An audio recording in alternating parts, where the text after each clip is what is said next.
ভালো মানুষের পটাইতে হয় না, ভালো মানুষের তো আল্লাহর রহমত থাকে, এমনিতেই পটে যায়। দলের মধ্যে পলিটিক্সে ভরে গেছে, শিল্পী সমিতির মতো অবস্থা। যেখানে তুমি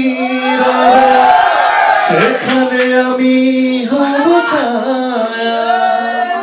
এরা তো কাজ করতে চায়, তোমরা তো কাজে নেও না। কাজে না খেলে কি করবে? চুরি করবে না দেহ ব্যবসা করে চলবে? কি করবে? আমি যতই চিল্লাই, যদি ওখানে না খেলে আমার লাভ হবে কোনো? পটানোর আগেই তো একজন ফুল নিয়ে বসে গেছে। পটাইতে হয় না তো, ভালো মানুষের পটাইতে হয় না, ভালো মানুষের তো আল্লাহর রহমত থাকে, এমনিতেই পটে যায়। এগুলো উনি বলে বলে স্ট্যাটাস দিয়ে উনি একটু আলোচনায় থাকতে চায়, বড় ভাই, আর কিছু না। পৃথিবীতে যত অবিবাহিত মেয়ে সবাই তোমাদের ভাবি, নো ওয়ারিস। আলাউদ্দিন একজন ওনার অলরেডি বলে দিয়েছেন যে অনেক হাইজেনিক মেনটেন করে। কোনোদিন কোনো যেন না শুনি, আল্লাহ না করুক, যে কোনো ভ্রাম্যমাণ আদালতে এসে এদের কিচেনে জরিমানা করছে। কারণ এইটা আমি আশা করবো, আমার দেশি ছেলে, ইয়াং জেনারেশন, আমি আশা করব এই ভেজালের ভিড়ে, এই ভেজালের সাথে সাথে যে মানুষের মধ্যে একটা অস্থিরতার ভিড়ে ওনারা সুন্দর মানসম্মত স্বাস্থ্যসম্মত খাবার পরিবেশন করবে।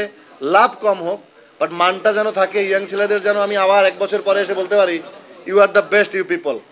আমি আশা করবো আলাউদ্দিন রেস্টুরেন্ট তাদের মান বজায় রাখবে, মানসম্মত খাবার পরিবেশন করবে, যেহেতু আমি এসছি। এবং এতগুলো সাংবাদিকের সামনে ওনারা কথা দিয়েছেন, এগুলো রেকর্ড রাখতে হবে। ওনারা যেন ভালো খাবার পরিবেশন করে এবং করবে, আমার বিশ্বাস। এদেরকে দেখে আমার তাই মনে হয়েছে, ভালো খাবার পরিবেশন করবে। এবং অনেক মানুষ এখানে একসময় দেখবো লাইন হয়ে গেছে, জায়গা নাই ভিতরে। সামনে ঈদ আসতেছে, কোরবানির, এখানে প্রচুর সময় এখন রেস্টুরেন্টের এখন ব্যবসা জমানোর। এবং একটা মাত্র বিজনেস, রেস্টুরেন্ট ব্যবসা নিয়ে কিন্তু খুব একটা লস নাই, যদি ভালোভাবে করা যায়। এই বিজনেসটা কিন্তু প্রফিটেবল বিজনেস। তা আমার বিশ্বাস আলাউদ্দিন রেস্টুরেন্ট সেই মান বজায় রাখবে, ভেজাল খাদ্য বর্জন করবে এবং কিচেনে তারা স্বাস্থ্যসম্মত পরিবেশ এবং স্বাস্থ্য সুরক্ষা নিশ্চিত করবে, হাইজিনিটি মেনটেন করে তারা মানুষের কাছে তাদের উন্নত মানের খাবার পরিবেশন করবে। এটা আমার বিশ্বাস এবং আমার থাকবে বলে এদের সেখানে দেখে আমার মনে হলো। তোমরা কাজে নাও, তোমরা তো সিন্ডিকেট করে 2-4 জনকে নাও, দোষ তো তোমাদের। এরা তো কাজ করতে চায়, তোমরা তো কাজে নাও না। কাজে না গেলে কি করবে? চুরি করবে না দেহ ব্যবসা করে চলবে? কি করবে বলো? কাজ করতে হবে তো। একটা মানুষ অনেক কষ্ট করে ক্যারিয়ার এত দূরে এসছে। তোমরা কোনো মানুষ জায়গায় দেখলে বলবা যে দেহ ব্যবসা করে চলে, কোনো ছেলেকে বলবা যে রাস্তায় চুরি করে, অবৈধভাবে ইনকাম করে, এখান থেকে তোদেরকে বাঁচাও। অ্যাটলিস্ট পার্লার দিয়ে, কেউ রেস্টুরেন্ট দিয়ে নিজে বেঁচে থাকার চেষ্টা তো করছে, নিজে কর্ম করছে। আর কি করবে? কাজ এখন সীমিত হয়ে গেছে, সবাই এখন সিনেমার সংখ্যা কম, এখন কাজের সংখ্যা কম, খুব সিনেমা হল ভেঙে ফেলতেছে। তো অভিনেত্রীরা কি করবে? একটা কিছু তো করতে হবে। একসময় এখানে রেগুলার টাকা আসতো, সেখানে এখন তাদের রেগুলার টাকা আসে না। সবাই বিজনেস দিয়ে, দোকান দিয়ে, নায়িকাগুলো দেখে কাজ করতেছে। আমার ভালো লাগে যে এরা অ্যাটলিস্ট কাজের মধ্যে আছে, অ্যাটলিস্ট একটা ব্যবসা করতেছে। আমারও তো একদিন মনে হয় যে একটা দোকান বা একটা কিছু একটা দিয়ে একটা রেগুলার ব্যবসার ব্যবস্থা থাকলে একটা মানুষের লাইফটা সিকিউর থাকে। শেষ বয়সে সরকারের কাছে হাত পাততে হয় না, মানুষের কাছে হাত পাততে হয় না। আমি যতই চিল্লাই, যদি ওখানে না খেলে আমার লাভ হবে কোনো?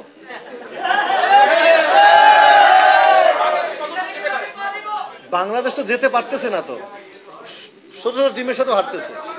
যে টিম দাঁড়িয়েছিল একসময় বাংলাদেশে, তো হতাশাজনক পারফরমেন্স সবার। এখন দলের মধ্যে পলিটিক্সে ভরে গেছে, শিল্পী সমিতির মতো অবস্থা। তামিমের কুফা লাগছে কিনা বলবো না, তবে তামিমকে তো অবশ্যই দরকার ছিল। তামিমের মতো প্লেয়ার, অভিজ্ঞ প্লেয়ার দলে থাকলে ওপেনিংটা অনেক বেশি ভালো হতো। তামিমের এখনো দলে দেওয়ার অনেক কিছু ছিল। বেচারা যেভাবে বাদ পড়েছে, বেচারা থাকলে ভালো হতো। সাকিব ভাই নিঃসন্দেহে, সাকিব আল হাসান ভালো প্লেয়ার। আশা করি, বিশ্বাস নিয়ে তো বাংলাদেশ বাঁচি আমরা বিশ্বাসের জাতি, আশার জাতি। আমরা মনে করি কালকে ম্যাচটা ঘুরে দাঁড়াবে। কালকের ম্যাচের উপর ডিপেন্ড করবে বাংলাদেশ সামনে কি করবে না করবে। সব মন্তব্য কালকের ম্যাচের পরে করবো, but hope for the best. বিশ্বাস করি ডিগবাজির মতো দিয়ে, ডিগবাজি দিয়ে ঘুরে দাঁড়ায় যাবে। এটা তো তোমরা জিজ্ঞেস করলা না। আমরা তো কানাডা ট্যুরে একসঙ্গে যাচ্ছি দুজন, সবাই প্রশ্ন করে এটাই তো এনজয় করি। আর সুন্দরীরা সবাই বলে নো বিয়ে, সিঙ্গেল ইজ দ্য বেস্ট। বিয়ে আমি তো বলেছি, বিয়ে করলে তো বাসি হয়ে গেলাম, বিয়ে করতে চাই না, সিঙ্গেল ইজ দ্য বেস্ট। ঈদে তো গত ঈদে একটা আসলো, এই দিকে পরিচালনা করতে পারবে, এটা তো আমার দায়িত্ব না। আমি অভিনয় করার কাছে অভিনয় করেছি, আসবে কি আসবে না প্রযোজনা প্রতিষ্ঠা করতে পারবো। যেখানে তুমি সেখানে আমি হব ছায়া, আমারই জীবন তুমি, করি না প্রাণের কোনো মায়া। যেখানে তুমি রবে সেখানে আমি হব ছায়া, আমারই জীবন তুমি, করি না প্রাণের কোনো মায়া। তুমি শয়নে স্বপনে যেন